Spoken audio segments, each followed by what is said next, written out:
Hi everybody, today we're going to discuss the topic of inquiry.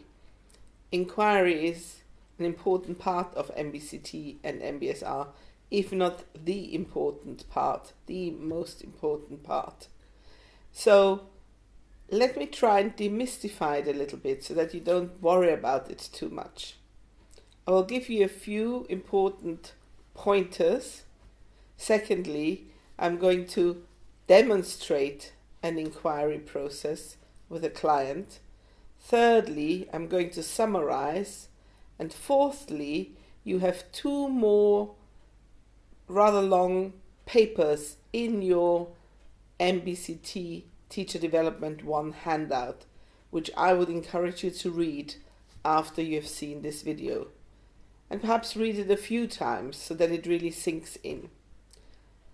So inquiry is the practice of asking a question to investigate the experience somebody had, either in a meditative experience or in a cognitive practice. As I said before, it is seen as the heart of MBCT and MBSR. The intention of mindful inquiry is to rest in this present moment and experience what you are experiencing without having a specific goal, a specific outcome in mind. Inquiry hasn't got a fixed agenda, and it is not interested in a particular outcome. Of course, the teacher would like the participant to learn and uncover certain insights through the process of inquiry, but her intention will be to provide an environment that embraces a present moment point of reference without a sense of having an attachment to knowing exactly what happened. So in that sense, each and every inquiry will be different. Even if you are being inquired about the same practice a number of times, you will, through the dialogue, experience different emotions, thoughts, and sensations. There is something that I would like to compare it to. Do you remember, maybe some of you are too young, but it's still on TV at times. Do you remember Inspector Columbo?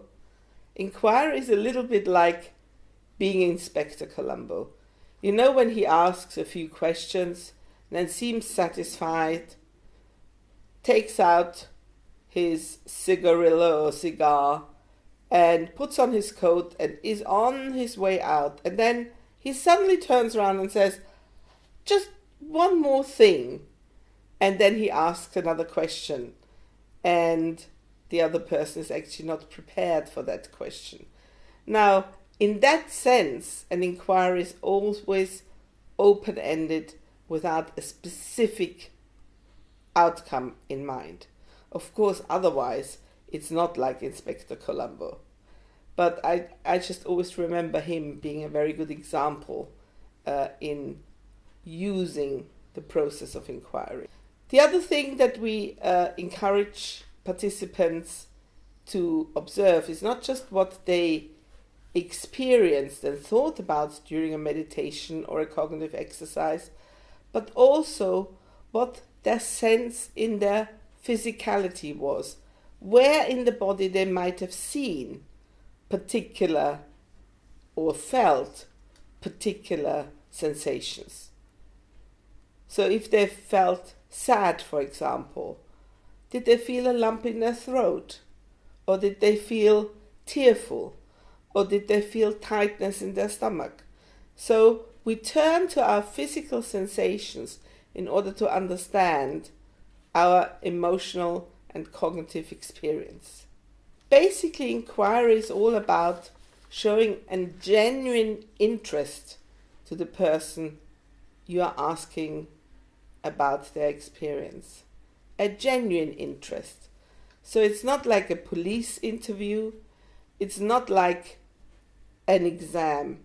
It's more like talking to a friend with a kindly and genuine, open attitude trying to find out how a particular practice affected them. And inquiry always stops before everything has been said. It's almost like you start the process and then at some point you let it be. And it may continue in the other person's mind, or it may also stop there, and he or she might pick it up at another point.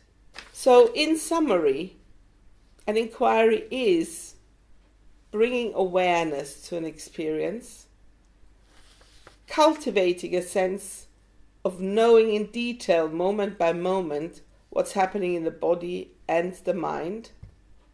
It is an opportunity for the instructor to also embody respect, warmth, kindness, care, not knowing, gentle curiosity, and compassion.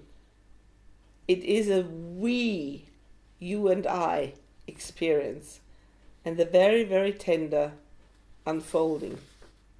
What inquiry is definitely not is a discussion of ideas, is a trying to fixing the other person's problems. It is never a direct why, where you expect a yes or no answer. It is not repairing. It is not therapy. It is not objective, but always subjective. And it is not formulaic. So now, having given you some theoretical input on what inquiry is, I would like to demonstrate a session of inquiry with a participant. Welcome everybody.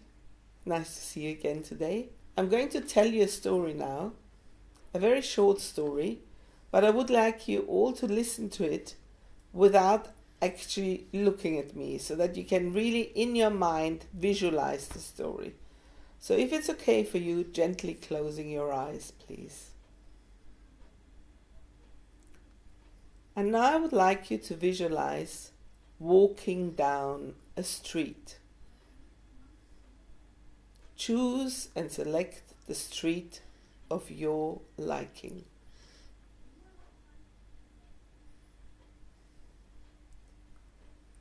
And now I would like you to visualize somebody on the opposite side of the street you're walking down. Somebody you know.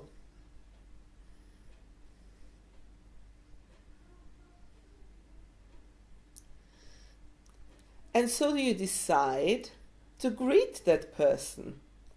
Visualize yourself greeting that person for the first time now.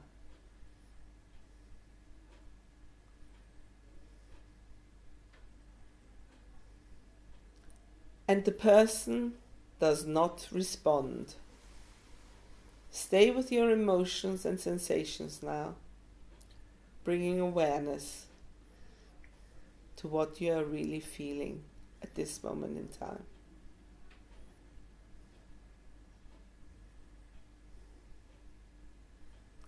So you decide to try a second time. So you try to greet the person you know one more time. But alas, the person doesn't respond again.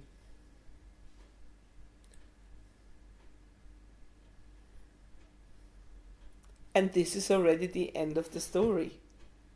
So what I would like to ask you now, whoever is ready to share their experience from the group, what kind of street did you create? Whom did you see on the other side of the road? And what did you experience when you tried to greet the person the first time, the second time, and the person did not respond? Anybody? Well, yes, I could realize this situation, and I remembering myself walking down Shaftesbury Avenue in the heart of London, which I like very much because of its variety of shops, especially the bookshops. And suddenly I saw my good friend and long-lasting friend Michael on the other side of the street.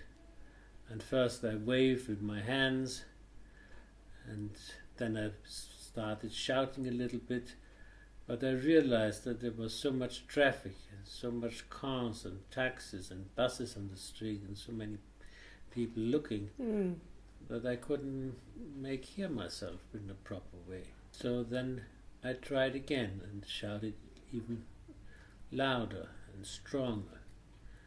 I waved again with my hands. But once more I realized that my friend, his name is Michael, was looking in the windows of another store on the opposite side of Shaftesbury Avenue. And at this moment I realized that there would be only one possibility to get really in touch with him. So that I had to cross the street, and I made up my mind instantly to cross the street and surprise him a little bit by I cuddle him, pulling his hands, and suddenly appear, which he, I'm sure, wouldn't expect at all at this time, at this moment. Yeah. So long time ago. Would it be okay if I asked you a couple of questions? Of course, go ahead. So, I would be really interested to hear whether you had any idea why you chose Shaftesbury Avenue and why you chose Michael, this friend of yours that you hadn't seen in a while. Whenever I have time enough for pleasure and leisure, I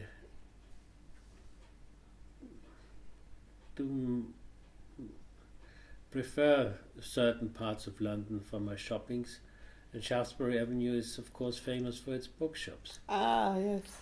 And I found lots of very interesting and not so well-known books which you can find in small shops in Shaftesbury Avenue if you have time enough. Like second-hand books? Second-hand books, yes. Ah. And any idea why Michael was the one who No, appeared? I was surprised myself. I didn't know that he was so much interested in the same stuff as I was. Right. So, when he didn't respond to you for the first time, what kind of emotion were you aware of? The first time I was a little bit sad and felt a little bit rejected. It was the first moment. But I soon realized that this was not very logical and not very to the point, because there was so much noise on the street and so much traffic that it was almost impossible to make myself heard. I see. But could we just briefly stay with this sadness and disappointment? Yes. Where did you feel that in your body? The disappointment, I think I felt especially on my head and my brain. In the center of my face, perhaps. The sadness too?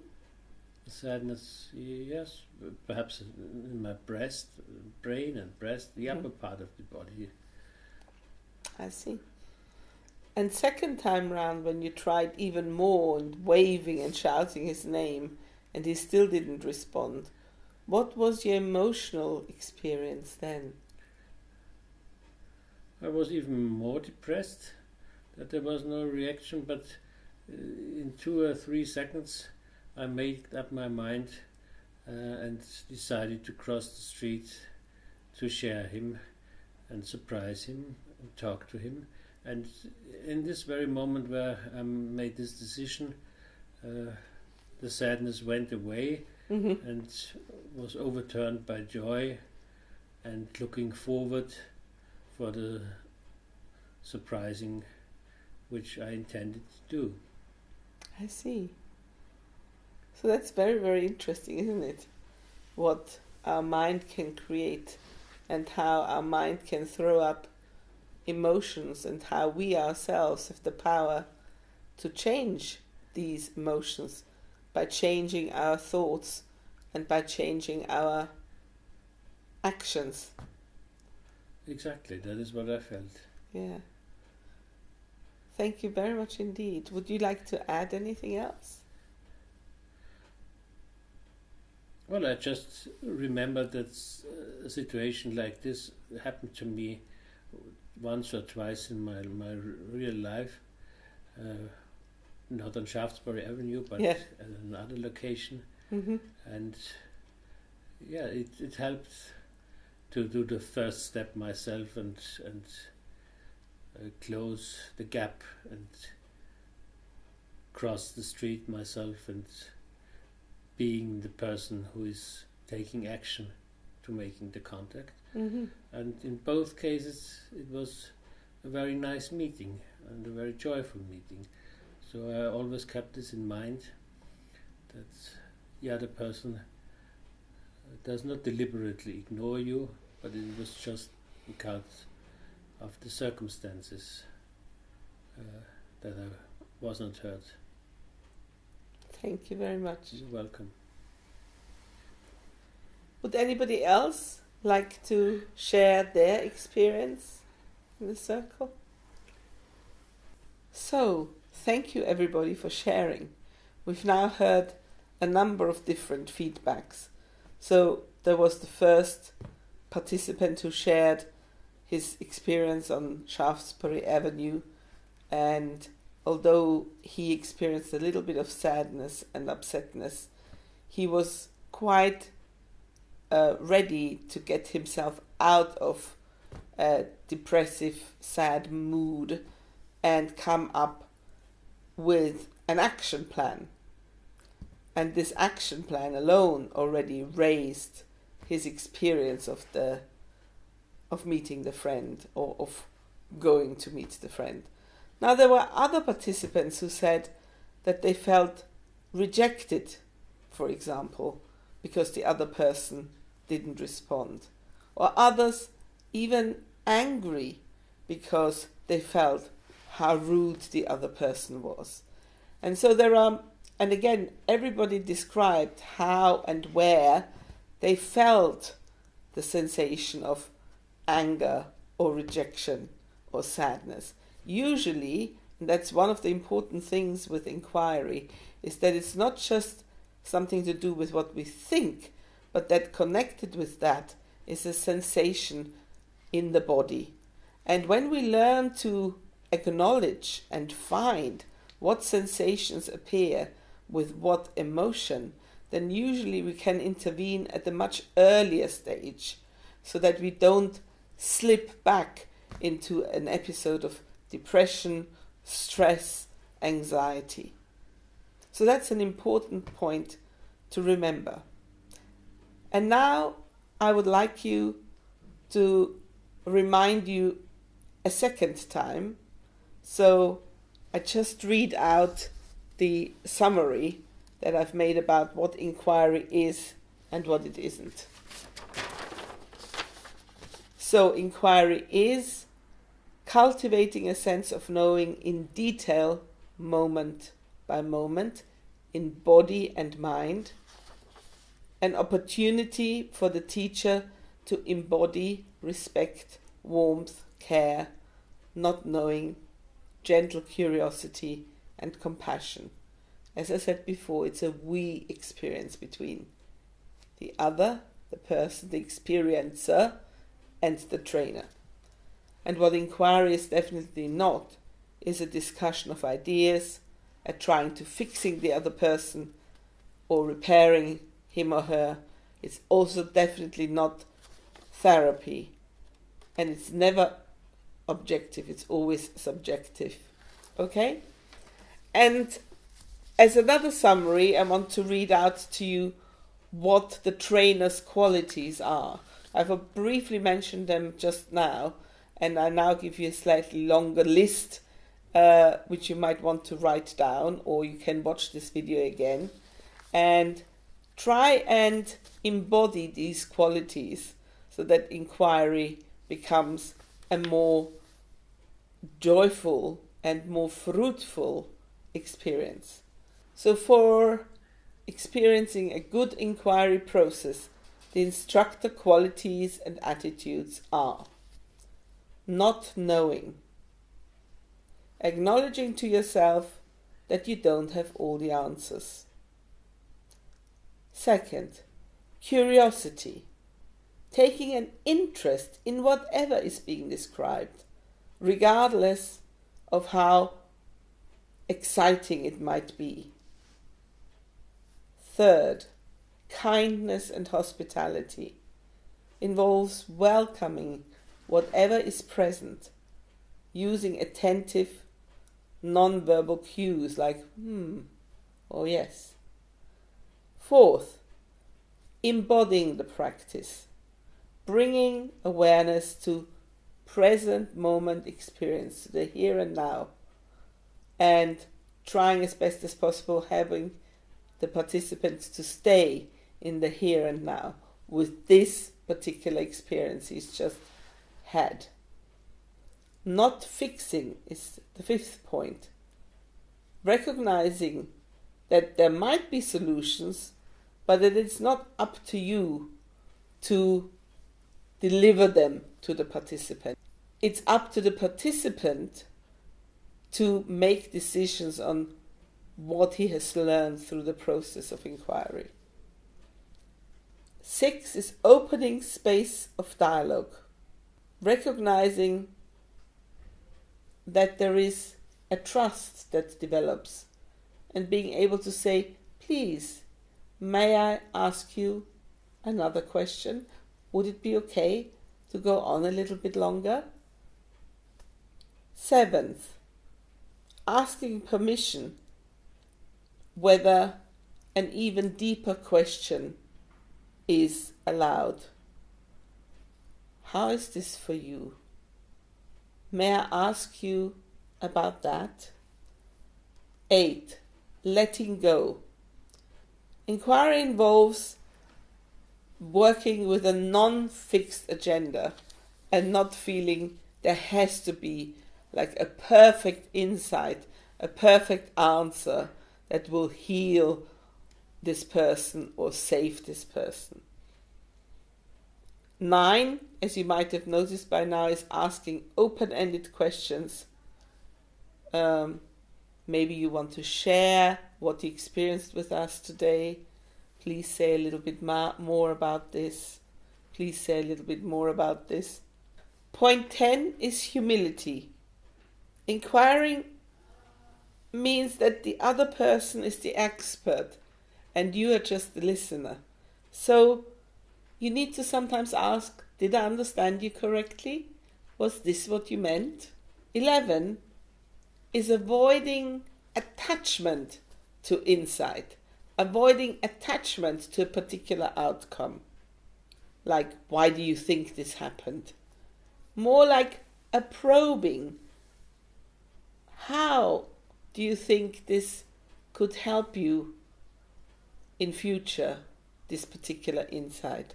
And what do you notice about your experience? Something like that. And 12, flexibility and letting go. Choosing to ask questions, but when you get the sense this theme is exhausted, there's not much more that the other person wants to say, or at least not now, then letting it go and letting it be. There needs to be no outcome.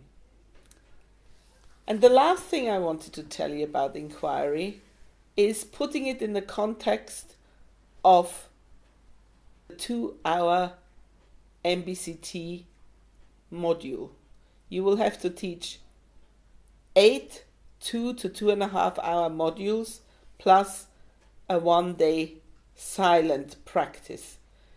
During one module, you will usually have at least 2 meditations, one cognitive, practical training, also checking out the home practice, what people have been able to do, where they found it difficult, or maybe where they didn't do anything.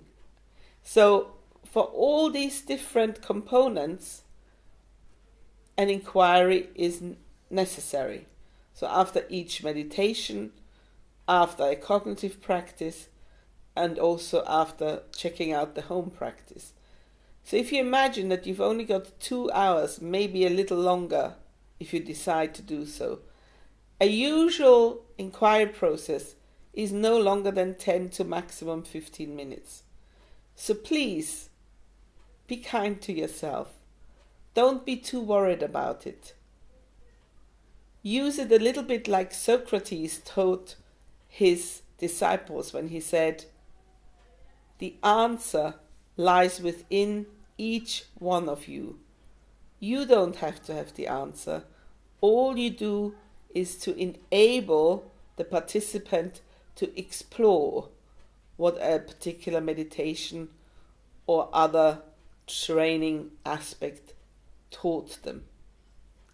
So I hope this has demystified inquiry a little bit, and I hope some of the things we've done here are useful for you.